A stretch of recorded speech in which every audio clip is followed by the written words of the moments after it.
Welcome and thank you for coming to these capstone presentations of the English and Modern Languages Department.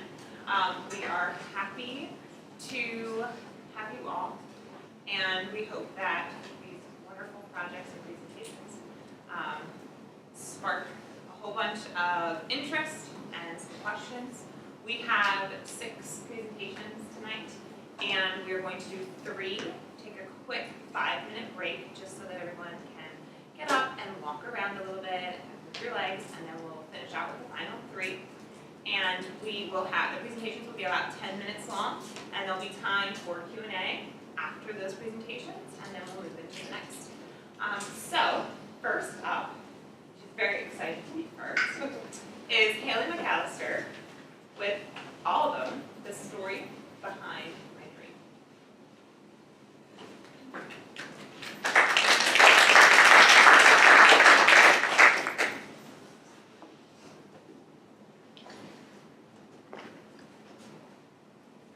Good evening, ladies and gentlemen.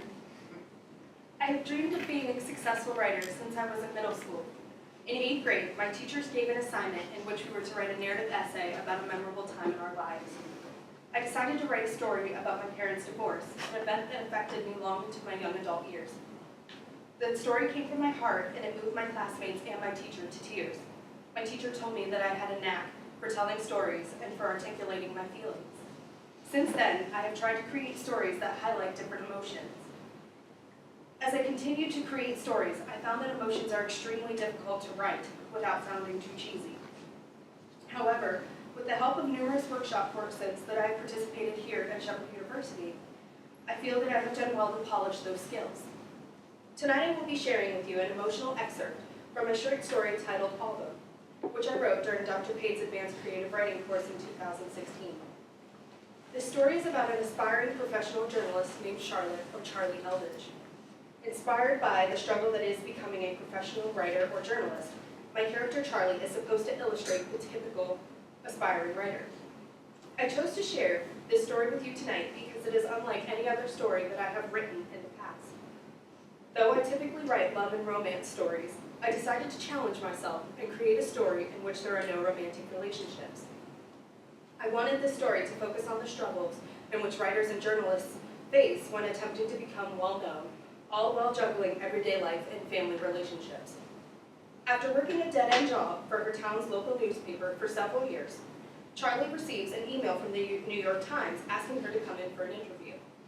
However, before she can be excited about this once-in-a-lifetime opportunity, she has to remember that she cannot abandon her mother, Carrie, who fell ill after suffering from a heart attack that was caused from stress by a nasty divorce from Charlie's father, Chris. Now living in a nursing home located not far from Charlie's small apartment, Carrie spends her days in constant fear that the death fairy will arrive on her doorstep. She calls Charlie every day in a frenzy, insisting her doctor has no idea what he's talking about, and that she can sense that the end is near. The day in which the story begins is no different. Aldham begins by illustrating what a typical day for Charlie looks like. Bored by her all-too-familiar routine, Charlie is desperate for a change of pace. However, with no hope of being able to leave the suffocatingly small town that is Aldham anytime soon, Charlie continues to write small, hardly exciting stories for her local newspaper, which the same 40 people read. On her way to interview someone for an article, Charlie receives yet another panic-ridden call from her mother, who insists she's having pains in her chest. After brushing her off, Charlie realizes she made a mistake when she arrives to the nursing home later that afternoon to find out that her mother was rushed to the hospital due to another massive heart attack. This excerpt illustrates Charlie's fight with guilt and the heartbreaking reality that is losing a loved one, which I will share with you now. The hospital was located in the center of Lakeview, about 20 minutes from the nursing home. I should have visited her as soon as she called me this morning.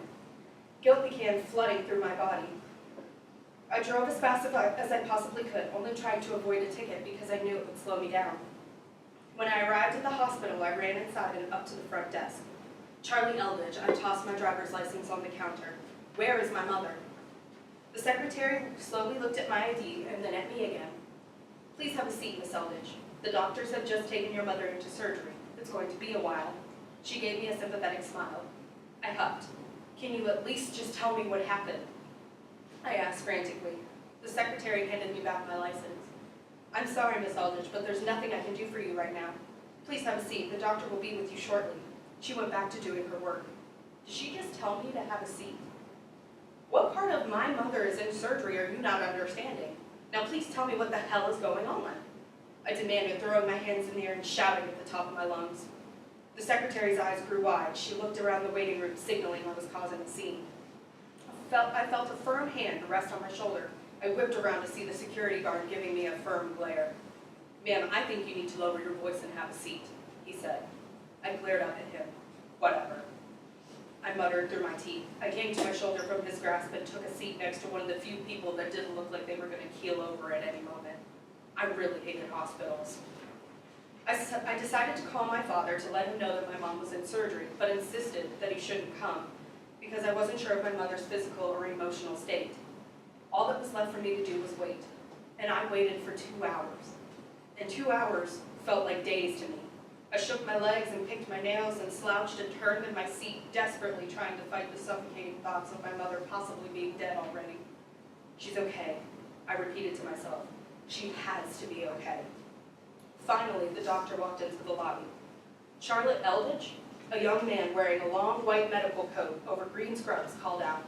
He was still wearing a scrub cap, and his mask was still hanging below his chin. I jumped out of my seat and ran to him. Where is my mother? Miss Eldridge, please follow me. He led me down many long hallways and through many large doors with big words painted on them. They read, administrative staff only, do not enter without authorization. Finally, we reached a small room and I saw my mom lying in bed with an oxygen mask surrounding her nose and mouth. To the side of her bed, there was a heart monitor slowly beeping and drawing the Rockies. IVs poked and prodded her skin. She looked lifeless. I froze. Fear, guilt, confusion, shock, you name it. I was feeling all of it. My brain moved so fast between the numerous emotions that I wasn't sure which to focus on first. What happened to her? I whispered through my tears. The doctor sighed. She suffered a massive heart attack and a large part of her heart is damaged. We did everything we could to stabilize her, but I'm so sorry, Miss Aldridge, I don't know how to tell you this. I'm afraid her chances of survival are very slim. She's currently in a medically induced coma. This is the only way we can keep her breathing. I'm very sorry. The doctor rested a reassuring hand on my shoulder. How long does she have? My voice cracked, and my nose profusely ran. At the rate she's going, she may not make it through the night. I'm so sorry. The doctor handed me tissues and allowed me a moment to collect myself before I responded. May I have a moment alone with her, please? My body heaved and the floodgates opened and uncontrollable tears fell from my face, guilt-laden tears. Sorrow rocked my body to the core. I hugged myself, trying to remember the moments when my mother hugged me. I knew I wouldn't feel them again. Of course, there is a nurse that will be in about an hour to check on your mother's progress. If you need anything, just press the button on the side of the bed. I didn't hear him. My attention was solely on my dying mother. He left the room and then it was just the two of us. I sat gently on the side of her bed, careful not to bump any of the equipment that worked desperately to keep my mother's fragile heart beating. I grabbed her hand and pressed a tear-stained kiss to it. Mom, I whispered. Mom, it's me, Charlie. Please wake up, I'm begging you.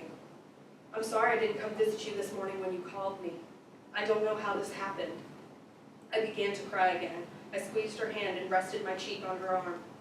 Hey, do you remember that time we took a trip to Niagara Falls? Remember that Dad got soaking wet and he slipped and fell? You laughed so hard you cried. I couldn't help but chuckle at the memory. And do you remember when I was 15 and you bought me my first digital camera? We took pictures all day long. I love those pictures. You look so healthy and happy.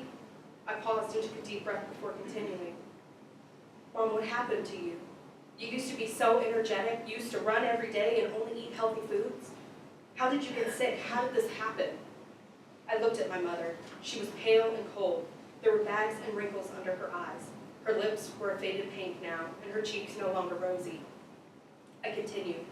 I'm sorry I haven't been around the past couple months. I blamed it on work, but the truth is that I was worried you'd bring up Dad, but right now I'd give anything to hear your voice again. Please wake up. We sat in silence for about 15 minutes, and I never let go of her hand. I listened to her heartbeat, and it began to slow. I lifted my head and looked at the monitor, a straight line being drawn across the screen, and the beeping continued without pause. Mom, Mom! I immediately pressed the button on the side of the bed, and the doctor on call came running in to check the monitor.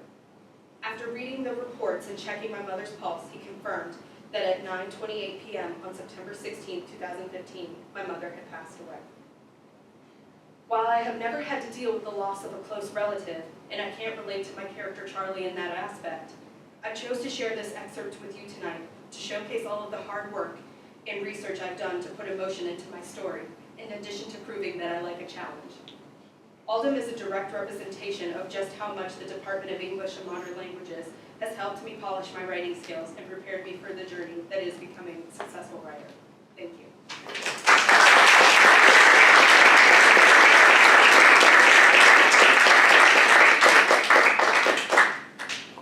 Questions for Hayleigh? Why did you choose the first person? I chose the first person because I felt that the emotion would be more real if it was from the person that was experiencing the loss firsthand. Whereas if it was in third person, I don't know that the emotion would be as rich if it wasn't coming from the person in which was losing their loved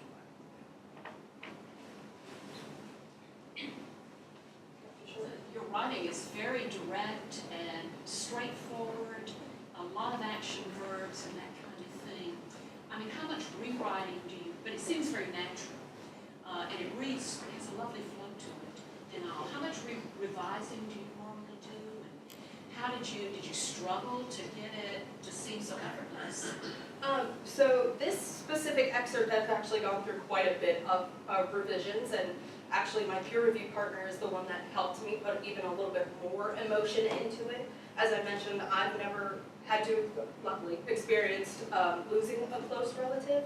So that's kind of an uncharted territory for me. And so to be able to do some research and work with someone who has dealt with that kind of loss before really helped me to improve my piece and make it even more emotional. So it took quite a few steps to get it to the point that it is at now. I think Dr. Cantor? Is this the ending? Like, where is the mother's death the end of the story, or does it go on? It goes on just a little bit further, and you, in the end of the story, you see Charlie make the decision as to whether or not she's going to take the interview with the New York Times, now that she is no longer tied to Aldham because her mother is gone. And does she? Yes. Yes, she does. She does take the interview, yes. And does the story go on to follow her there? It doesn't. So I tried to make it just a short story and kind of just left it at that mark where she decides to take the interview, and that's where I completed my story. Very beautifully done, but you noted in your prospectus about how whether it was realistic that the New York Times would send a sudden email out of the blue to... I did struggle with that in the very first draft of this story, was the realness of the contact between the New York Times and Charlie. It's an area of the story in which I still plan to work with a little bit and kind of do a little bit more research on and try to kind of see what that would realistically look like, because the very first time I read it, it was a little too fairy tale. It was just kind of like, oh, you know, give us a week, let us know, and then, you know, in which Dr. Pig was like, no. That doesn't happen. So, you know, so it's taken a lot of research. This specific piece is completely out of my comfort zone in many different ways, and so, but I've really enjoyed all the work that I've tried to put into it.